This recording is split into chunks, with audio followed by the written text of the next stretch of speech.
মুস্তাফিজুর রহমানকে নিয়ে অনেকগুলো কন্টেন্ট করা হয়েছে এবং একটা সময় গিয়ে আমি এবং আমার অতি প্রিয় ছোট ভাই মাজার মিঠুনও কন্টেন্ট বানিয়েছিল যে আসলে বাংলাদেশ ক্রিকেট বোর্ডে এত এনওসি দিতে অনীহা কেন।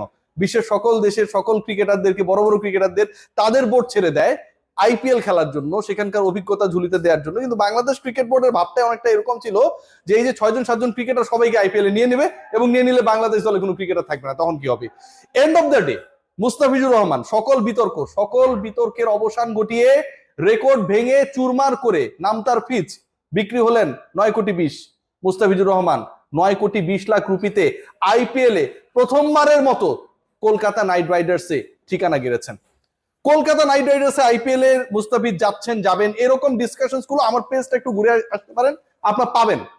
কারণ তাদের 13 জন ক্রিকেটারের ঘাটতি ছিল। ঘাটতি বলতে হচ্ছে 25 জনের যে কোটা, যেটা আসলে ফিল আপ করা যায়, সেই 25 জন পূরণ করতে যেহেতু আগে থেকে 12 জনকে ধরে রেখেছে, 13 জনের একটা গ্যাপ ছিল। বিদেশি ক্রিকেটার অ্যাটলিস্ট 6 জনকে তারা নিতেই পারতো। সেই জায়গায় মুস্তাফিজের জন্য তারা যেভাবে ড্রাইভ করেছে, যেভাবে অপর দুই কন্টেস্ট্যান্টকে পরাজিত করেছে, দিল্লি ক্যাপিটালস শুরুর দিকে ছিলেন, প্রথম বিডিংটা তারাই করেছিল এবং তারপর চেন্নাই সুপার কিংসও চেষ্টা করেছিল ফিজের পেছনে।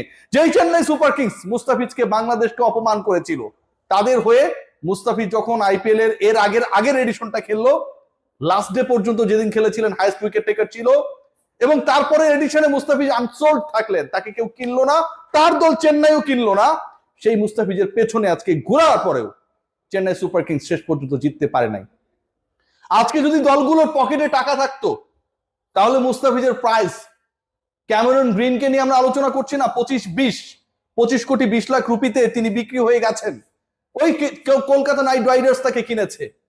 আমরা পাঁচি রানার কথা বলছি না, 18 কোটি রুপিতে, সেটাও মুস্তাফিজের দল, কলকাতা নাইট রাইডার্স তাকে দলভুক্ত করেছে। আজকে হয়তো সেই রেকর্ডগুলোর কাছাকাছি বা দু একটা রেকর্ড ব্রেকও হয়ে যেতে পারতো। মুস্তাফিজের ব্যাপারে যেভাবে শেষ মুহূর্ত পর্যন্ত বিডিং চলছিল অন্তত 3 দলের মধ্যে। এর আগে মুস্তাফিজ 6 কোটি রুপিতে গত মৌসুমে মাত্র 3 ম্যাচ খেলার জন্য 6 কোটি রুপি তিনি পান নাই, দলভুক্ত হয়েছিলেন এবং সেই আইপিএল এ মুস্তাফিজ 3 ম্যাচে 4 উইকেট পেয়েছিলেন, ইকোনমিক্যাল ছিলেন, উইকেট টেকার ছিলেন, কনভিন্সিং বল করেছিলেন, মোমেন্টাম শিফটিং এর ক্ষেত্রে একটা বড় রোল প্লে করেছিলেন।